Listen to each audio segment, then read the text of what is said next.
Hey everyone, this is Charlie Shrem, and you're listening to Untold Stories. This is a show where we dive deep into the lives and personal histories of some of crypto's most influential leaders and find out how the crypto movement truly came to be. Let's dive in. Happy New Year! And as we ring in 2020, this is a great episode to get started with. Maxine Ryan is the co-founder and COO of BitSpark. What's BitSpark? Well, I'll tell you.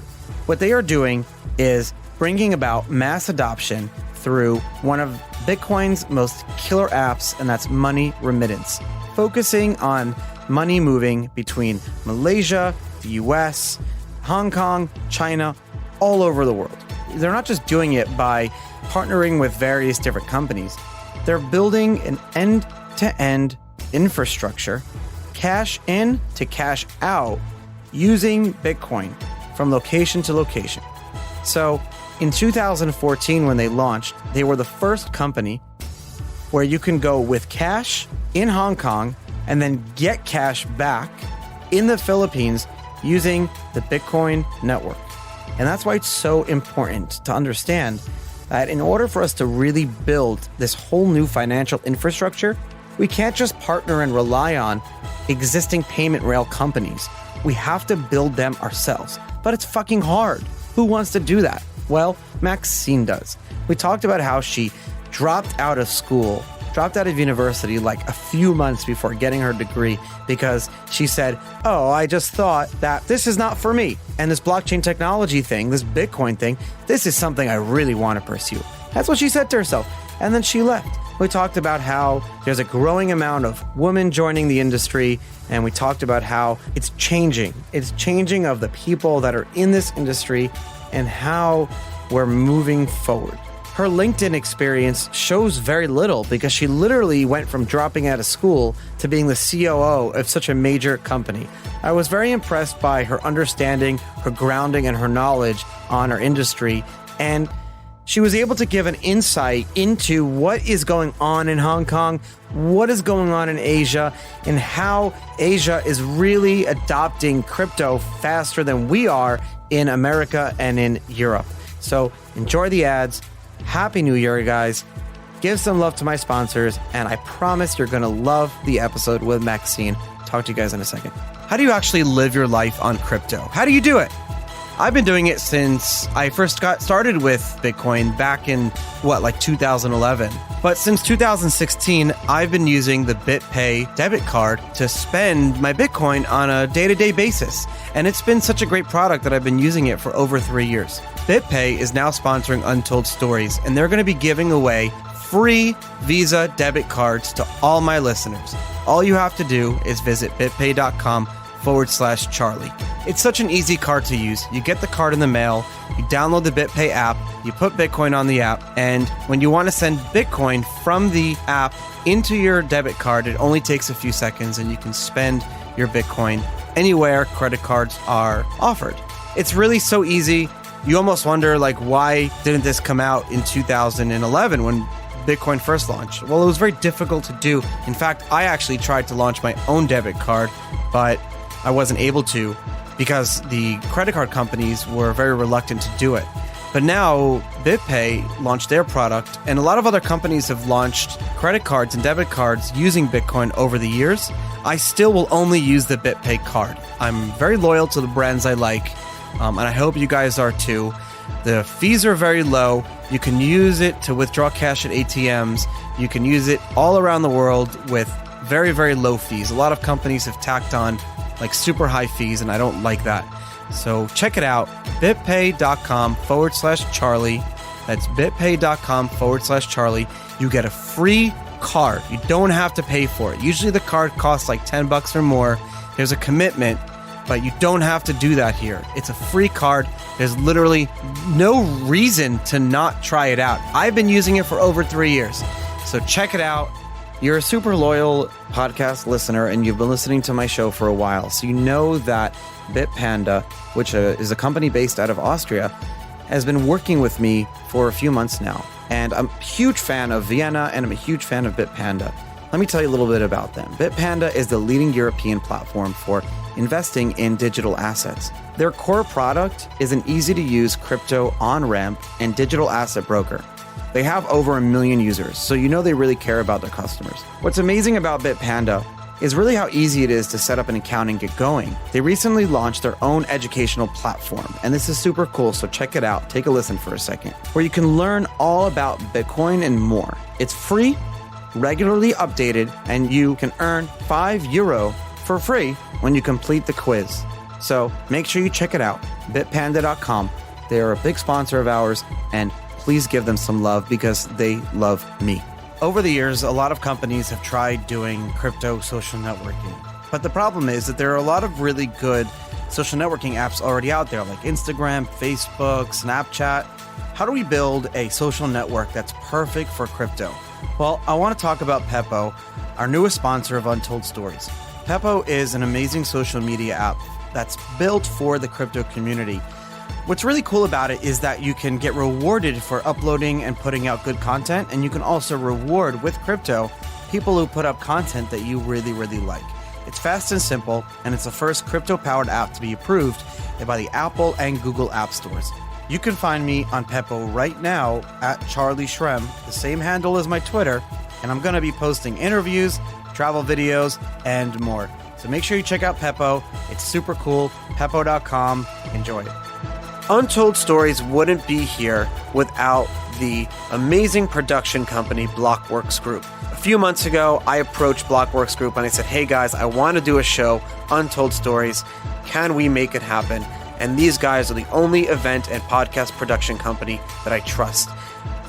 Really, the show is powered by them, and it wouldn't be here today without the amazing work of the Blockworks Group team. So for access to all the premier digital asset conferences and to check out their other podcasts in their network that they produce, check them out at blockworksgroup.io. That's blockworksgroup.io. I promise you will not be disappointed. There are a lot of different subjects that have been spoken about over the past decade in crypto. And as the course of this show goes on, I'm going to start referring to this as the decade of crypto because I'm tired of saying 8 or 9 years. Let's just round up. We're very fortunate to have on our show today Maxine Ryan, who is the founder and chief operating officer of BitSpark. Maxine, thank you for coming on the show. Thank you so much for having me, Charlie. So you're coming in from Hong Kong with us here, and there's a lot going on Hong Kong. Usually, I wasn't planning on kind of going over current events. I usually almost never do current events because I like the show to be timeless. But I think that what's going on is worth speaking about, and I'll tell you why, and I'll tell you what my first question is. I interviewed someone, and we had him on the show a few weeks ago, and it was a phenomenal episode. And he also, his company is based out of Hong Kong. A lot of Bitcoin companies, a lot of crypto companies in general have launched and moved to Hong Kong over the years. So I asked him the same question when we first started the show. Do you still see what's going on in Hong Kong as a temporary situation, or do you see long-term, the erosion of companies kind of moving to Singapore now? Bitcoin. I'm talking about crypto in general, not specifically the tech industry, but you're very much part of, probably lead the crypto community in Hong Kong. What's going on over there? What are you guys feeling? Well, actually, it's quite surprising because up until a week ago, it was pretty dire for people in Hong Kong, and especially for obviously the protesters. But we just had the local elections here, of which 17 out of 18 were pro-democracy seats. And that has somehow subsided the quite aggressive protesting that we've been seeing recently, where it did kind of put in question whether Hong Kong was a place that crypto companies and companies in general could do business. But you know what? I think that really when we're talking about cryptocurrency companies, we're really referring to the legal landscape around this, because in so many other jurisdictions, you do not get the legal or the regulatory framework that you do get in Hong Kong, where in Hong Kong, it is just generally still a free market. So I think there's a kind of a distinction here, is that if you're looking in something like traditional finance or real estate, transport, these types of industries are being affected by the protests. But if you're talking something about cryptocurrency, then I don't think that these companies have been that much affected, mostly because they're in Hong Kong for operational and regulatory reasons, rather than it being a place where they actually do business in itself. It's almost like asking a journalist who goes out into war zones and asks them if like Afghanistan is safe. Yeah. I guess the risk threshold for someone like that is a little bit different. So is what you're saying that the risk threshold or what crypto companies are looking for, I guess they're more versatile. So what's going on in Hong Kong, they're saying, or you're saying, it's still worth being here because of the other pros, those being the regulatory landscapes, probably amazing food, good talent, good people and things like that. So it's still, I guess, worth it for you. But I guess, do you think, and I don't know if this question can be answered honestly, do you think that, I mean, you love Hong Kong. I love Hong Kong. Do you think that people are going to take a step back now and say, okay, like we're looking to open up another office. Maybe let's do it in Singapore or Taiwan or somewhere else other than Hong Kong. And I hope this is not the case. But do you think now that people are questioning it based on, how the Western media has portrayed the unrest over the past few months? That is a good question, but I think that it really comes down to the landscape in the space right now. I see a lot more consolidation than new businesses trying to find places to operate. So I think that cryptocurrency companies in Hong Kong that are already established are pretty comfortable with staying here. And I know that a lot of cryptocurrency, just people in the industry, are not that scared of coming to Hong Kong. Even though there is kind of the escalations of the protests and the police brutality here, overall, it is quite safe as long as you're not involved in the protest in itself. So it's so funny that you say that because I'm in a bunch of different chat groups and now everyone's talking about how cheap the flights are and they're so excited. Well, yeah, the funny thing is that I've been living in Hong Kong pretty much all my life. I'm half Chinese. And I'm actually I can finally walk down the street without people touching me and without my shoulders rubbing against people. So I'm actually quite delighted. The flights are cheaper, like you said, rent's cheaper. Everything in Hong Kong has kind of gotten normal in terms of the economic situation and the spending situation. So, but maybe that's just people who are in the crypto space who are particularly enthusiastic about things changing when it comes to cost. But yeah, I mean, I've certainly seen some benefits. It's not as busy in Hong Kong anymore. I believe in Hong Kong, about 70 million, we experience 70 million of tourists every single year. And about 60% of them are actually from mainland China. Now, a lot of mainland Chinese are no longer coming to Hong Kong for obvious reasons, but it just means that the streets are a lot more quieter. And Hong Kong has become a little bit more peaceful just in terms of your daily life. It's like summertime in Florida. It's amazing. As summer comes, as soon as June comes, Wayne knows, he's in the other room. As soon as summertime comes here, it gets super quiet. There's no traffic. All the prices go down on everything. But now, as of last week, our season starts. So from November to maybe May, our population triples, and it's just insane. You see license plates from every other state but Florida. But you've done an amazing thing with BitSpark, and it wasn't until probably about 6 months to a year ago that I started taking notice and following the company. You guys launched in 2014. So first of all, before anything, congratulations, because running any company, crypto or not, especially a crypto company, for 6 years is a feat and is amazing in and of itself. So firstly, congratulations with that. Thank you so much. It's been an incredible journey this entire time. And yeah, I'm super proud of, my team that we've been kind of going at it for this long, because what we're building here isn't something that you can just build over a year. It really is an entire infrastructure, which we can go into later. But thank you. No, and you can't. And thank you you're making it very easy for me to transition, because you're bringing up the points that I want to bring up. But that's exactly the point. The difference from my research and from following, you're not just another middleman. And I want you, if you can, after my question, after this one to explain to our listeners why. But essentially, BitSpark is not just another middleman. You decided early on, and symbolically by doing the first ever fully within your system, the first cash in, like physical cash in Hong Kong and cash out in the Philippines back in 2014, symbolically to show remittance. But you decided to not work with a lot of different of these companies that allow you to have a big ground force, for example, a MoneyGram or Western Union or one of these Payomatic or one of these type of companies where someone can walk in and use one of their machines or use one of those tellers.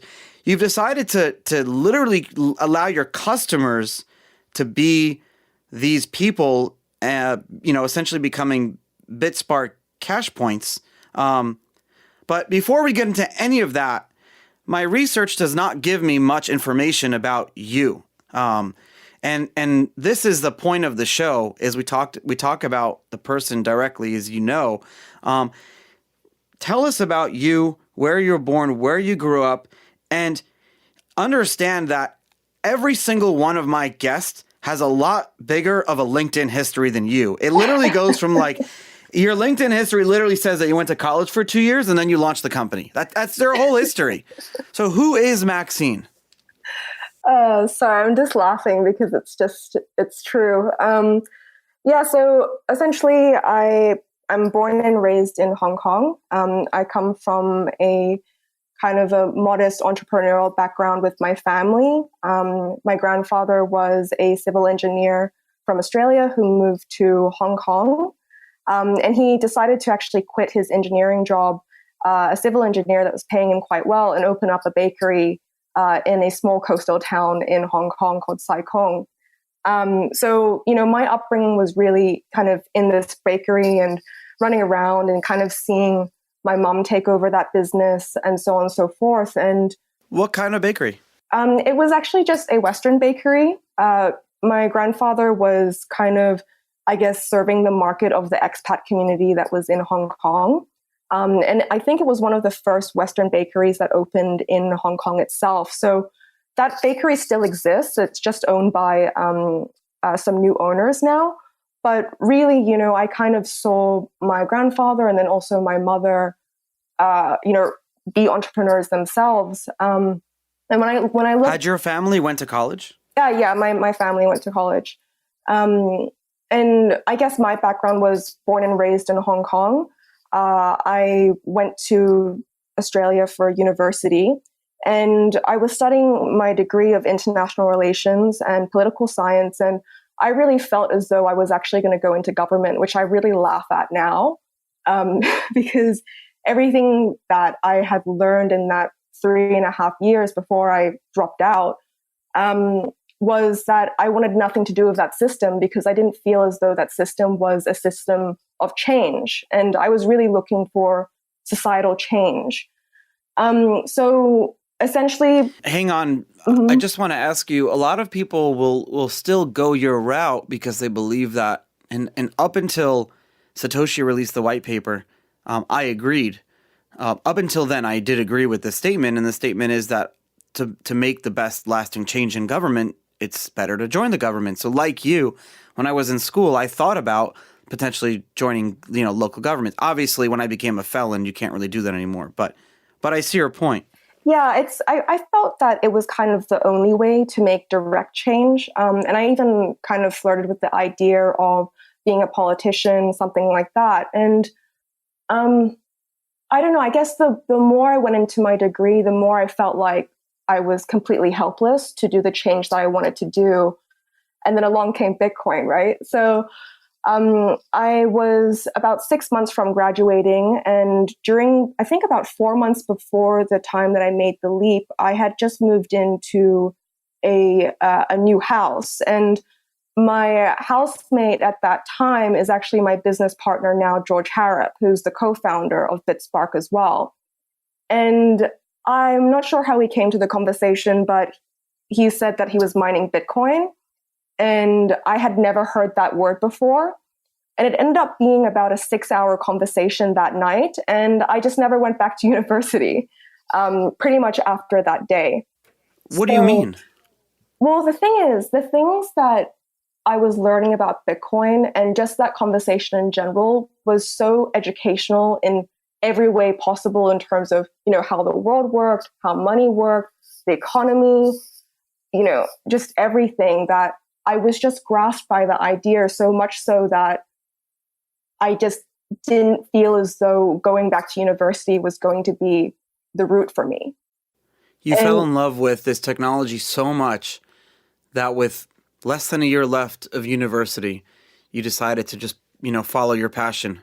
Exactly. And, George at the time, he was already thinking, okay, well, maybe it could be an exchange and all this type of stuff. And I just remember saying to him, like, when are we going to do this? Because it was just such a huge opportunity that I just felt as though I could not possibly go back and finish my degree and all that type of stuff. Like, there was something right there in front of me that I felt like I was looking for. So, a bit of context to this, it was about 3.5 years into my degree. And I was getting to the point where I was like, holy crap, 6 months from now, I'm going to be graduating into a career that I don't want. I'm going to be working for government that I think is not possible to change anything. So I think that it was that anxiety of, what my future could have looked like. And then this opportunity popped up, which was Bitcoin at that time. And it's still... You ever think of going back to school to get like a doctorate or something, or just get your degree? No, I just feel like I learned so much more from what I'm doing now than I ever have. And I've also achieved a lot more than I think the average person my age has been able to do. I was thinking of going back to school to get my doctorate just so people on this show would have to call me Dr. Shin. I mean, you could just go online to That's what I'm Googling right now. What's the easiest subject? Because I have a Master of Science, so I just need to get to the next level. I have a piece of small square space of land in Scotland. So technically people have to call me lady. I didn't know that. That's so cool. Okay, cool. So, so there was that point in your life, and you had 6 months, and this is very interesting. You had a few months left of school, and you met your business partner, and you decided that you guys vibe well together, and then you're going to launch this company with him. Is that how kind of it came to be? Did you talk to your parents? I mean, how did they feel about this? Yeah, it was kind of a strange one. I just remember being on a Skype call with my mom, and I just said to her, at that time I was, working a full-time job and everything like that. So I was already very independent and had been. What were you doing? I think I was just working in retail and managing some stores that were in that the place that I was where my university was. You need to put that on your LinkedIn. I don't think they want to be associated with me, but that would be fine. Maybe I should. But yeah, I remember just kind of telling her, hey, I'm going to quit my degree and I'm going to come back to Hong Kong potentially. And, if it doesn't work out, I can always go back. So I think that was kind of my rationale. And I said to myself, I was going to give it 2 years. And I said that if I didn't make enough ground in 2 years to justify me continuing, then I would go back. So I already had a game plan just in case. Okay, 2 years after that was like 2016, 2017, the barest of bear markets that we've ever had. Did you say to yourself, maybe I'm not doing the right thing here 2 years later? No, because it was just never about the price. And it was never about speculation. Because in 2014, we had already done the world's first cash in, cash out Bitcoin transfer in the world to the most rural places in Philippines from the center of Hong Kong. So I had already seen kind of the value that it brings to just normal everyday people. I think I've told the story a few times, but our first ever customer sent 10,000 Hong Kong dollars with us, and she was a domestic helper. She knew nothing about crypto. And, we just had a better rate than everybody that was around us in this kind of epicenter of money transfers in this building. And I was like, why are you sending so much money? Just out of curiosity, because usually the transfer sizes are about, 2,000, 3,000 Hong Kong dollars. And she said that it was for her wedding. And with the cost savings, it saved her about 1 to 2 seats at her wedding. So, wow. Yeah. So, oh my God, this is a crazy story. I never heard of this before. Yeah. And I think the thing is, that was so profound to me that I didn't even check the price. I was buying Bitcoin, but I was never, religiously or obsessively checking the price because I just knew what it was capable of. Well, you have one of the only few businesses in the space, actual infrastructure companies, where it doesn't really matter. You're using crypto as an infrastructure method. And so this is what I wanted to ask you. I say a lot of things on this show that I get flack for, and I'm going to say this again. Not again, I'm going to say this for the first time. That I think that in the early days I think that the whole space would be different if Bitcoin, in the first 3 years of its existence, was taken seriously more in non-Western countries. I'll tell you why I say that. And that would mean that myself wouldn't have never gotten involved. But the reason I say that is because I feel like Western countries need crypto less. And the story you just told me is probably such a driver of motivation for you. And it's probably not the only one. But if you ask the CEOs of your, colleague companies or, companies based out of the US that are trying to do remittance or whatever, they won't tell you stories like that simply because they don't exist. You're seeing in Asia, you're seeing in countries that we've spoken about earlier, like Philippines, you see in Australia, you see in Eastern Europe, you see the adopt in India, so much bigger because they actually need it. Whereas we need it too, don't get me wrong. But the faith that we have in our economic system and the stability we have right now, whether it's manipulated or it's actually real or not, is there.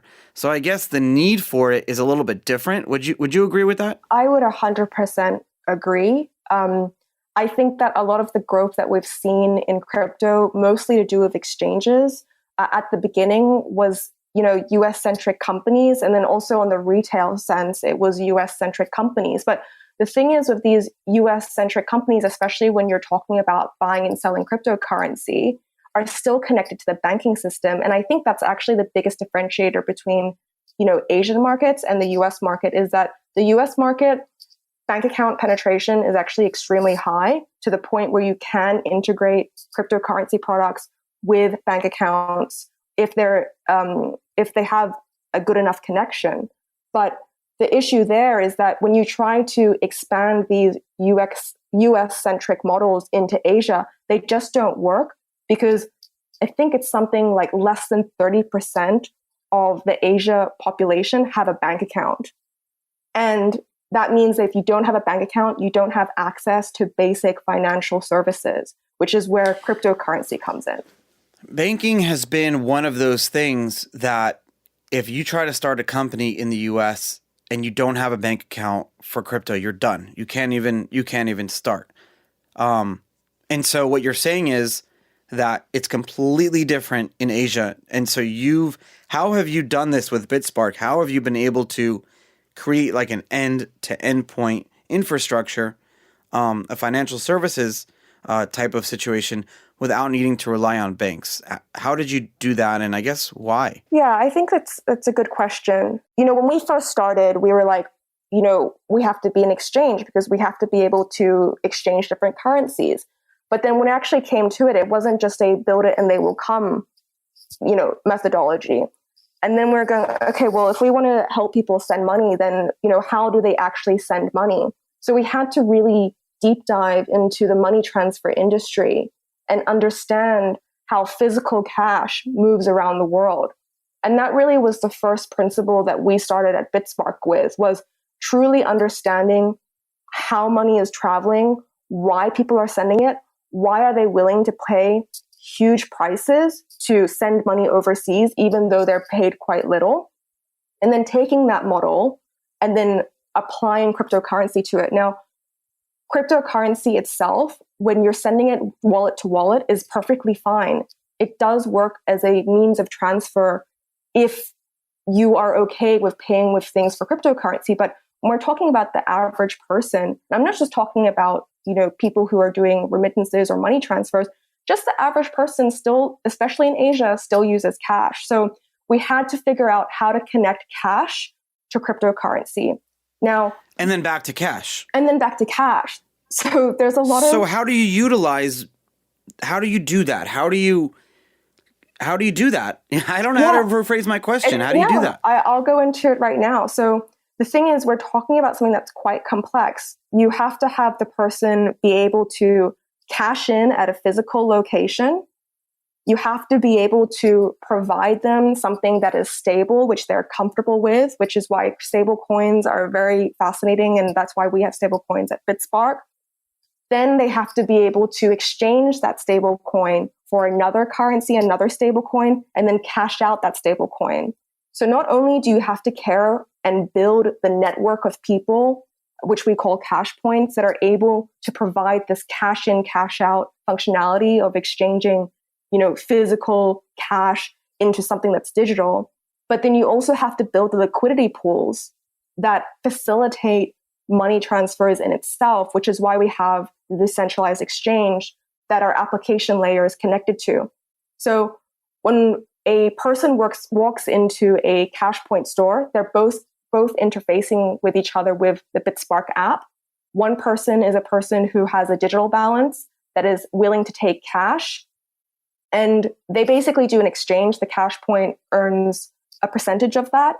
And then once the person has the stablecoin in their app, they're then able to exchange it. They could buy just Bitcoin, they could exchange it, they could send it to friends and family in rural Philippines, Indonesia, Vietnam, and all our other countries, and they can cash it out very much like they cashed in. So that's a very simplified way to explain what we do. We are a bankless fiat on an off-ramp, but really what we've been building for the last 5 years is the infrastructure and being able to connect just normal everyday people to this technology itself. Give us some Untold data. It's a little bit of Untold data is a concept that I just made up at the moment, and I'm going to start asking. You're going to be the first one. Oh, no. I don't know why I've not done this before. It doesn't need to be like secret or private data, but I should call it, Untold insight maybe instead. That's a better word for it. I'll let the listeners decide. But give me the Untold data. Give us the Untold insight into BitSpark. What type of, not just BitSpark, but you have data that the global crypto world would love to know. Tell us what type of demographics are using BitSpark on a day-to-day basis. Who are the types of people? What are they using BitSpark for and crypto for? The average transaction size. Like, tell us about the people. Yeah, it's really fascinating because I think that we have a range of people. We have just kind of like the regular crypto folk. They're doing quite large transactions when they're buying and selling crypto with cash. Currently in Hong Kong, Local Bitcoins, which is actually the largest cash to crypto provider, recently closed down their cash services. So that just left BitSpark available in Hong Kong. So we saw a lot of uptick of our crypto customers start to use us. And the interesting thing is that they actually don't use our cash points. They use our vaulting system because the transfer. What's that? So we have a vault in Hong Kong that acts much like a cash point does, that just deals with much larger transactions, because very big transactions like 100,000 Hong Kong dollars can't really be done at a physical cash point or at a P2P location. It's just not very secure to do. It's like the old days of Bitcoin when people had suitcases and paper bags filled with cash. Yeah. And so people go to our vault to do that. So since Local Bitcoin shut down, we had a lot more people uptick of cryptocurrency users essentially. But, to dial it back, we actually have a lot of API money transfer companies connecting to our API, and their customers have no idea that they're using BitSpark. And the lowest transaction that we've been able to help these money transfer companies send, which they would not be able to do with, Swift or anything else, was about $3. So we were able to cash in and cash out $3 USD, which is extremely low.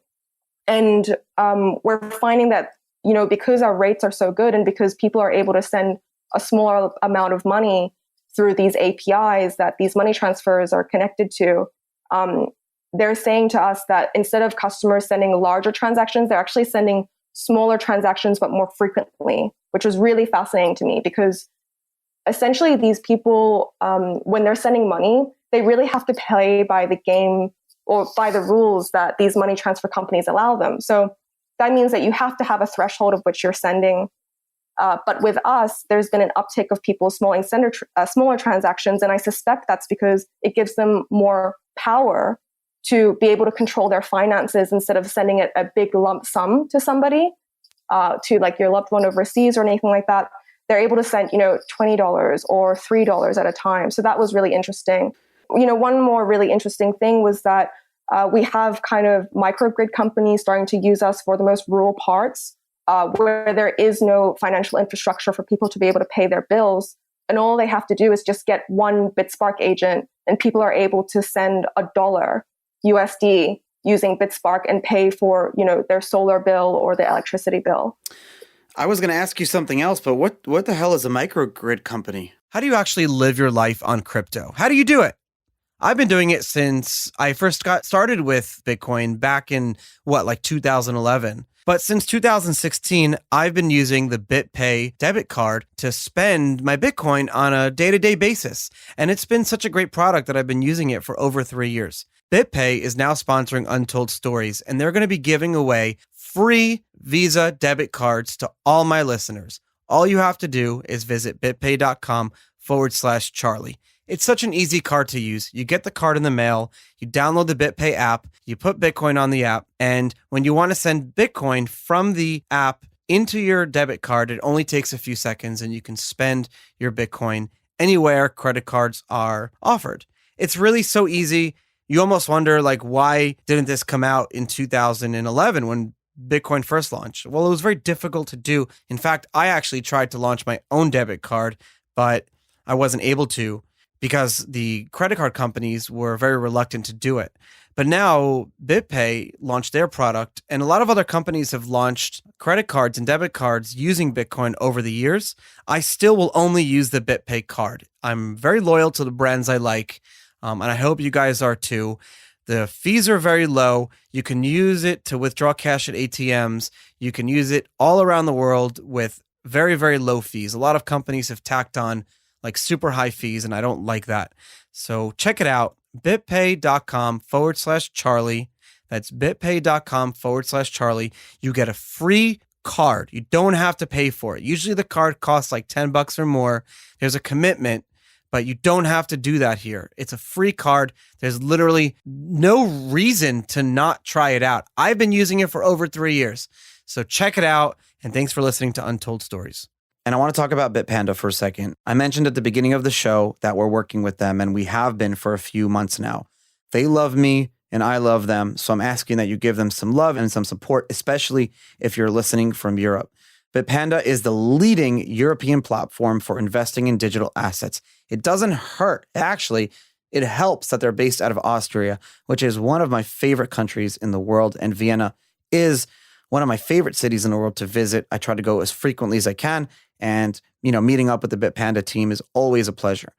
I really like BitPanda's approach. Why? Well, basically, what they're doing is to apply the same tech that we're used to from Bitcoin and apply it to other digitized assets. And I'll explain why. And if you check out their website, you'll understand how that actually works. Because they're really pushing hard for bringing crypto to the masses and educate people on the topic. Unlike other companies that just want to really give love to their customers, BitPanda is giving love and spending money on mass adoption, just bringing more people into Bitcoin. With their recently launched educational platform, it's not only free, it's called BitPanda Academy. It's not only free, but you'll actually learn and you'll earn €5 just for taking quizzes on their site. So it's a great way to force you to learn more about Bitcoin. Check them out. Again, they give me love, so I'm asking for you, my listeners, to give them some love. What the hell is a microgrid company? I've never heard of this before. So microgrid companies are essentially companies that are providing, electricity through solar or other environmentally friendly needs, but they solely focus on rural areas where power grids or the traditional power grids can't really get to. So there's a lot of neglected kind of societies that are more on like the fringes of cities that aren't able to access electricity. And we have companies who are providing electricity through solar with solar panels on the roof and stuff like that. But the number one problem that these microgrid companies have is that they can't, there's nowhere for people to pay for the electricity from the solar. So we had people coming up to us for that. Are these companies related to the government? Are they state companies or are they private? No, they're all private. Okay, so basically in the absence of government, who will build the roads, as they say, right? Like that whole libertarian saying, who will build the roads? In the absence of the government providing utilities and resources, here we have these microgrid companies, private companies offering services. And very similar to what you're doing, right? I consider you one of those companies because let's go back to like what you said earlier with banking penetration. In the absence of good banking penetration, people have been using cash. I want to ask you why there is not a cash stigma, a negative one as we have here in the US. But before I do ask that, why don't people trust their banks? Is that the reason that banking penetration is not high? Or am I making that up? Or is there another reason? Why is the infrastructure for banking not as prevalent for a middle class Main Street type person in Hong Kong or in other countries that you operate in? Yeah, I think it's a good question. And I think there is kind of a misconception that the world is going cashless. Yes, some places are going cashless, but predominantly in Asia, we love cash here. And I think cash is popular because there is sort of like a systemic mistrust of, financial services here for the middle class. Now, this was really interesting when we went to Tajikistan. I think it was like 2017.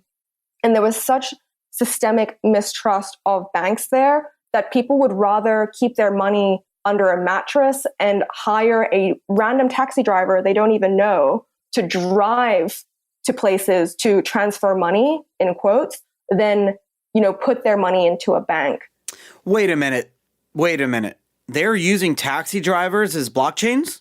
Yeah, they would prefer to use a taxi driver than they would to try to get to send money than a bank. And this was in Tajikistan. So I want to go into this a little bit more. So why, hold on, this is blowing my mind for a second. This is brilliant. So people there trust or they believe that a taxi driver wants to maintain business, to keep doing this same job as, ferrying money from and acting as a wire transfer system, that they would trust their money with this random person because the incentive is this person would continue wanting to do business so they wouldn't steal, right? So people would trust this person or these people over the banking system? Correct. But to be fair, the Tajikistani banking system is not the most trustworthy in the world, so I'm not surprised. But yeah, essentially that's it. And I think that in Asia, there is a lot more trust. And it's kind of strange because if you think about cryptocurrency, it's all about being trustless.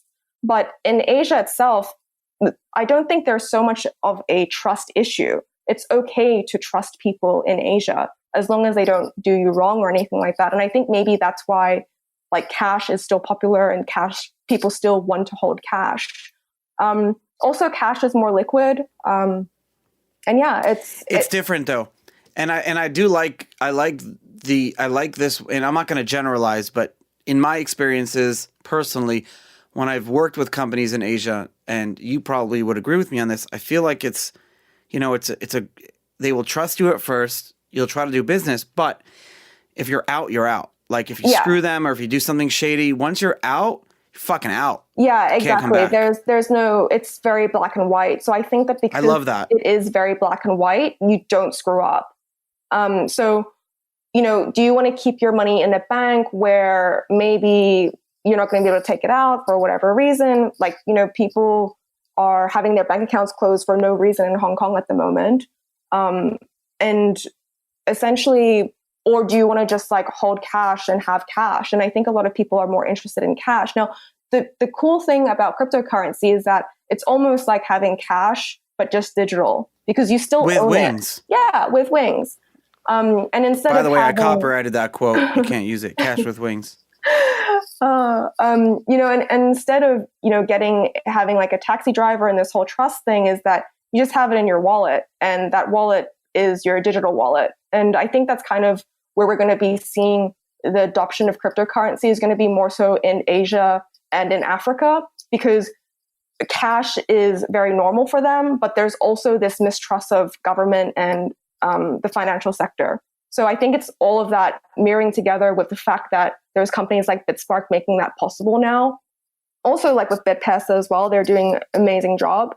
You're getting this kind of this crossroads where you're finally having the infrastructure that's there. You're having a society that is finally, willing to go digital, but they still don't trust the banking system or the governmental system. So there's all these kind of factors kind of tying in that I see probably in the next year, or at least the next 5 years, where we'll actually see adoption of cryptocurrency become real. So you've said basically, instead of trying to overtake the current financial global system that exists, you've decided to find the problem spots, the weak links in the global financial system, build a better product, build a better system, and essentially you will succeed you are succeeding, but essentially you're basically giving people a choice, and they're going to obviously choose you because it's a better choice, and that's how you win, by giving people a better choice voluntarily. Very libertarian, by the way, but voluntarily giving people a better option, letting them use your option, and you do this without violence and on a fair playing field by just having a better product. Exactly. So the question I have for you is, and you've talked about this before. I'm going to read a quote you wrote. You wrote, this was a few years ago. You said, "Since we're in a technical space, it was important to make sure our products were accessible to the users. If you mention Bitcoin or cryptocurrency, people might have preconceptions. If they had used it before and it was difficult to use, the barrier to entry in this area can be quite high." Do you still feel that way? Yeah, I do. I don't think that it's hard when somebody's using BitSpark, but I definitely have tried to use other services, and it's still very much leading with crypto. That outside of the crypto space, people just don't care about crypto. They just don't. And as much as you can, try to tell them, hey, this is like better money and all this type of stuff, they just care about, hey, is this going to be able to send money, or do I what I want to do right now? It's much like when you're searching on the internet, right? You just want to get straight to the point. You don't want to have all these ads on all these things before you telling you what they think that you want to know. You just want to go straight to the source. So I think that a lot of companies at the moment are still very much leading with, hey, here's a trendy cryptocurrency company. But people kind of shy away from that, and they attract more crypto people. Now that's fine, but we can't just keep on feeding off the same crypto space. We have to break out of what the market currently is and get this to everyday people. And I think that at the end of the day, if you build a product that can't be evil at all, and more people are adopting that, then it's okay to not have to push the Bitcoin agenda or the crypto agenda, because it's already ingrained. Maxine, you've brought up something that is very close to my heart, and I have this conversation with a lot of people, and I'm happy that you brought it up. A lot of companies and people in the space that I talk to still believe that, or not still believe that, have forked their opinion. So there's two prevalent opinions. There's one that you said, and that is that we need to keep building for the non-crypto industry. We need to stop building products not just for internally, but we need to keep growing mass adoption and bringing people from the outside. And to do that, you need really good user experience. You need high privacy and security. But then there's a lot of people now that say, hey, we've been doing this for a decade almost. I think we can start building. I think our space is big enough for us to focus on and building products and companies and infrastructure internally for our community already of crypto people. I don't think we're there yet. I don't think we're at a point where we should even be competing. Companies super, because you look on crypto Twitter today, there's people are vicious with each other, savage. It's so bad. But it used to not be that way. It used to be that You wouldn't attack people's families. You wouldn't do that. And it You would wouldn't dox be, and I miss them. those. Yeah. Yeah. And it used to be that as much as, listen, imagine if I started a direct competitor to you, in the same place, and we go for the same users. The prevalent opinion back then was we're going to compete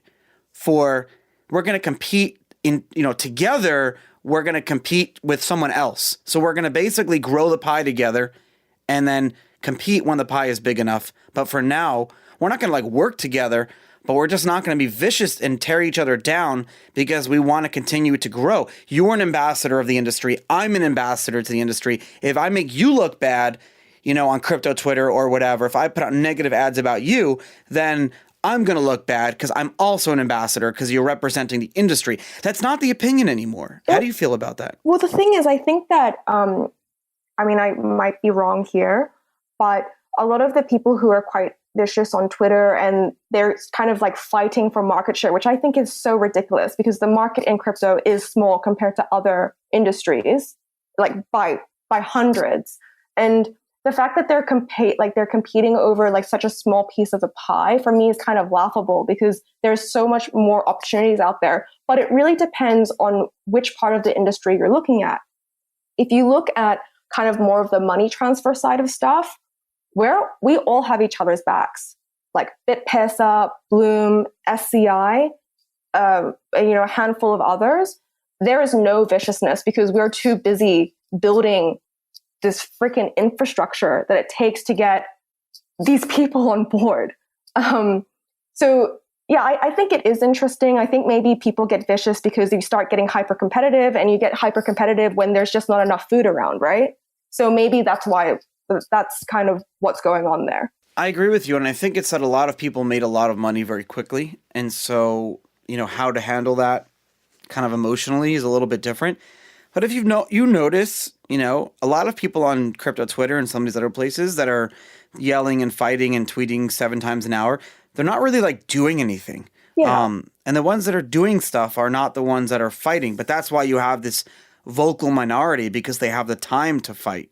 Yeah, and you see that in politics. You see that in everywhere at the moment. But, I think the thing is that we will see where the cards lay, and it's definitely not going to be the people fighting on Twitter that are going to get, the 2 billion people unbanked, having financial services. It's not going to be them, and that's totally fine. But I think something that really irks me about it is people go online and they see that kind of that vocal minority, and they think, oh, that's crypto, and it just really it really gets me down because the thing is, crypto is so much more than that. And I remember back in 2014, you could actually have a proper conversation about cryptocurrency. When I was learning about crypto, there was none of this Twitter crap or anything like that. It was just pure signal. There was no noise. And right now it's just all noise. And it's so hard for the average person, even on an entrepreneurial sense, to break into the industry or understand what's going on, because of how it's being represented online. Do you feel that when you joined the industry, because you were so young, you still are very young, but do you feel like you're not jaded in life as much as other people? And because of that, you allow yourself to experiment or try things that other people may say no to just because they've been through life and they've been screwed or jaded or whatever? Yeah, I definitely remember early on, I had met some other entrepreneurs that were probably entrepreneurs later on in life compared to me. And I just remember they were so angry with the world. But then I realized that, they have responsibilities. And at that time I was just, I had just left university. I didn't have a family or anything like that. I had no care in the world. I really had nothing to lose. But I typically don't have a very jaded perspective of the world. I think that the world is life is beautiful. I think people are beautiful. It's just, you have to be able to find those opportunities. But I think it's all about mindset. And I do meet very jaded entrepreneurs, even at the beginning when there were other people in the space. And I would talk to them about, the hardship of doing what we were doing, but I was never negative about it. And they would just be completely slumped over, writing articles about how horrible the industry is and how nothing's there.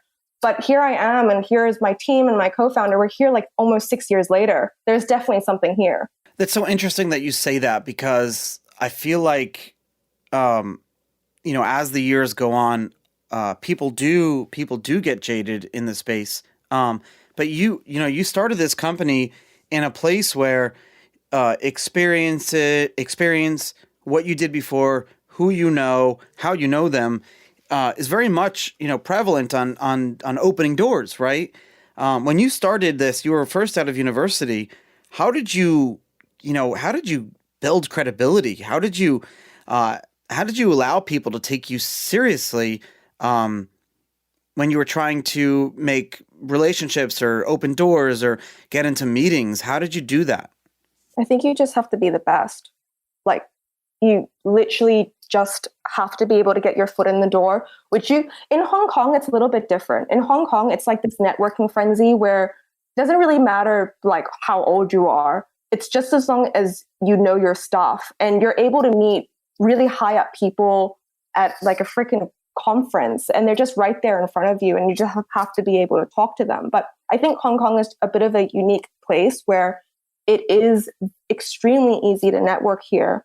I don't know why it is, but it just is. But I think the thing is that as long as you can deliver, then you become a trustworthy person in the space. And back then, everybody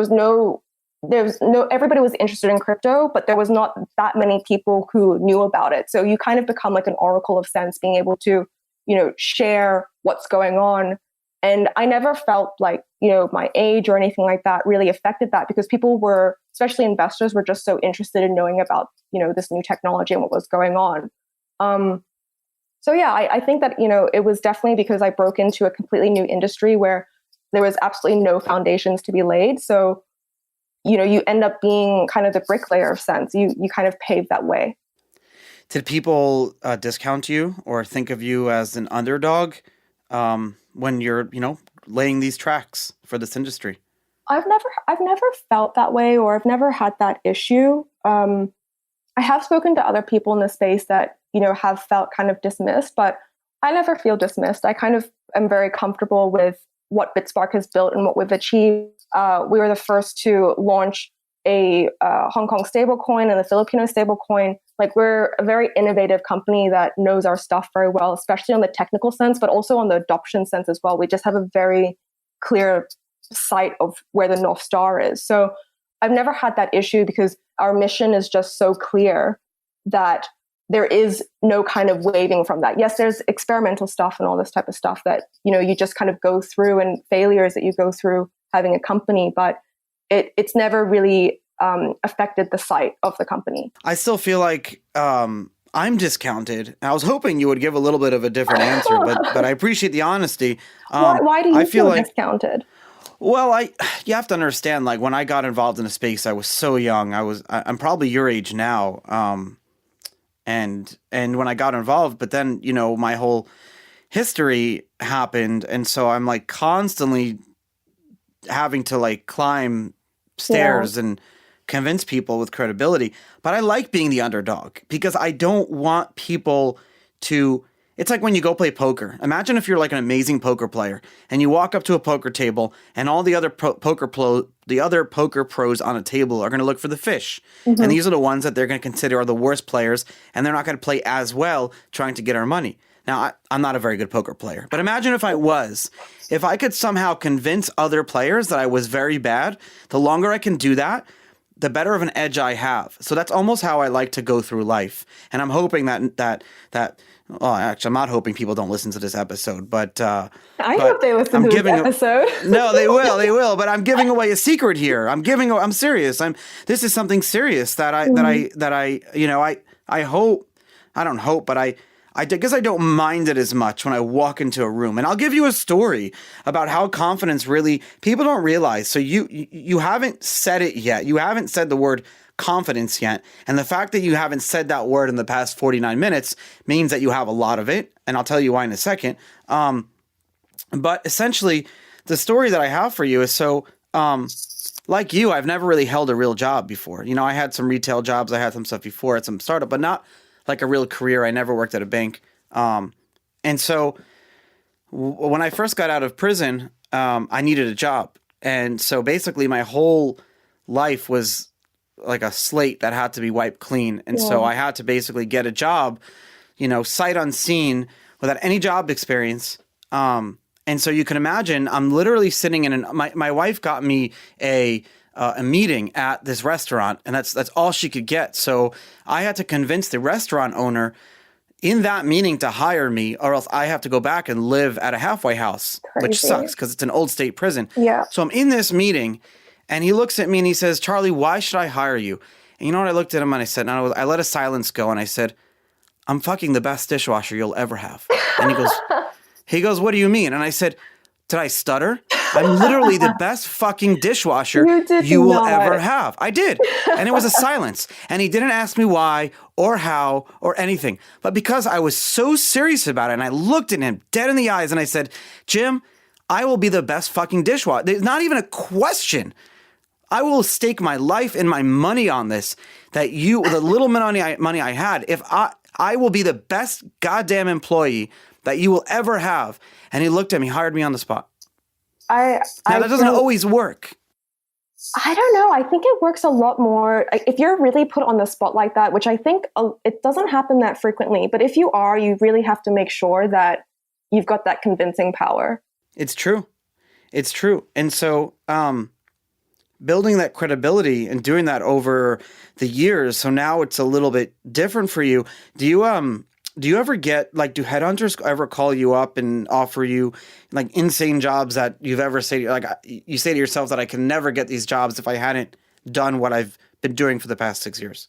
Yeah, I mean, not anymore, but I definitely know that earlier on, probably the first 2 years or so, I was starting to be in the circuit a lot more. People knew the history of BitSpark and all this type of stuff. And I would get job offers, but I always just felt like they were, it was like a compliment to get a job offer, but I would have never, ever even thought about taking them just because I was just so involved and dedicated to what I was doing. But definitely, if I did not build BitSpark with my team, my life would be very different, and I would not be able, I think that it would be less likely for me to be able to have the opportunities that I have now. So the two common denominators, the two things that everyone says, actually the one thing really that every guest has said, and it really takes a true leader to say this, is that my team. Even CZ from Binance on the show talked about his team constantly. And I said, dude, I'm here to talk about you. But he would just go through, he would constantly say his team. And so that's really nice that you say that. And I'm sure they appreciate it. Yeah, I mean, the thing is, my team is, I might be the one that's mostly talking about the company, but they're also the ones who have built the company. A lot of them have been there since very early on in the company and have gone through the same hardships that, as the co-founders do as well. So I'm so incredibly blessed to have a team that is dedicated, understands what we're doing. Some of them aren't even from the crypto space in itself, which I think is amazing. Some of them don't even have a background in finance. And I'm just, what can I say? I'm proud of them. Maxine, we've learned from this episode that you're very passionate. We've learned that you work very hard. We've learned that you have an amazing team and that you don't take no for an answer. Can you tell us more specifically what type of what type of online tools do you use to be productive? There are only 24 hours in the day. How do you maintain a healthy work-life balance? What work tools do you use? Give me some tips. What work tools can I use online to help to make the show more productive? I'm obsessed with productivity, and I've gone through nearly every single productive tool there is. And I don't know. Not one. There's one that I use that you haven't used, but I'll let you go first. Well, the thing is that I've used almost everything, and I've gone back to pen and paper very recently. But I will give you kind of my top 3 that I was using before pen and paper. Notion, Gyroscope, and then also Trello. Those 3 are, it was kind of like the trifecta. I found that the only way Trello works is if everyone it decides to follow the religion. It only works if everyone does it. If even one person doesn't do it, Trello falls apart. Yeah, I mean, the thing is, Trello is just for me. I like to organize my thoughts and everything I like to do, and improve just kind of like my life. Or do you mean on the company side? Either. I like using Franz. Have you ever used Franz? Yeah. We use Rambox as well. Is that the same thing? It's very similar. It's kind of Why like do you use aggregate. one over the other? Well, I think it's just Rambox was the first one that came out. And then Franz is kind of like the second iteration of that. I like Friends. I will look into Franz as well. Yeah, I like using Friends. The last subject I wanted to ask you, and I'm going to read a quote that you said. You wrote a few years ago. You said, "At the end of the day, it's a choice to enter an environment that may not reflect you, but you being there is a change." And you're talking about the growth of women joining the industry. When you said this quote, it was probably a little bit different. And now you see the industry changing a lot with more women in crypto. Is that something that we should be paying attention to? And if yes, are we doing it enough? This is always such an interesting question that I know. get. I don't like asking it. No, but you've written and talked about it a lot, so I feel like I should have. And I think the thing is that I'm all about merit. So, just like as a general rule, I never go to gendered panels where it's just women only, like women in this and women in that, because I felt like when I had first gotten started in the industry, I was only celebrated for being a woman, but never for what I had built. So I kind of feel as though like right now this like over analyzing the fact that somebody is a woman rather than focusing and asking questions about what they've built has become kind of like a hindrance on women in the space. But I am so incredibly pleased to see more and more women building products, getting involved in the space in a which way that they can. But yeah, I kind of feel as though especially just for me, and could just be my own perspective, I would prefer to be asked about what I've been building rather than what it feels like to be a woman, because to be honest, I've never really thought about it. And I'm happy I didn't lead off with that question. Yeah, listen, like I don't want to be on your like girl list. You're right. Because I think it's weird. I think I agree with you. And so on this show, we've released 37 episodes, and I think we have a pretty good even balance of people that represent all different, races, genders, sex, everything. But the specific reason why I wrote down I wanted to ask you that is because you have this opinion about it. I knew what your opinion was in advance. And it's an interesting opinion because I kind of agree with you. I feel like it's good to point it out, but it almost does a disservice because it takes away the merit. I think I agree with you. I can't say that in public, although the show is public, but whatever. Yeah, it's my fucking show. So I kind of feel as though it kind of puts you, it's like, oh, like you're doing really well in your group. But really, if you look at like the larger group, a lot of it isn't just women. It's like men, it's other companies, it's other races and all this type of stuff. So I just feel like people should be kind of, if it really is about comparison and all this type of stuff and like, who's doing well because of merit, then it should be in comparison regardless of your race or gender or anything like that. But that's not me ignoring the fact that, racism and sexism does happen. I'm not ignorant to that. It's just that I think that if you're, particularly as an entrepreneur, I dictate my entire existence. I dictate my life. So I really understand that there are women and people of different races that, they are experiencing, a complete, how do you say it? Yeah, they're not experiencing equality like they should.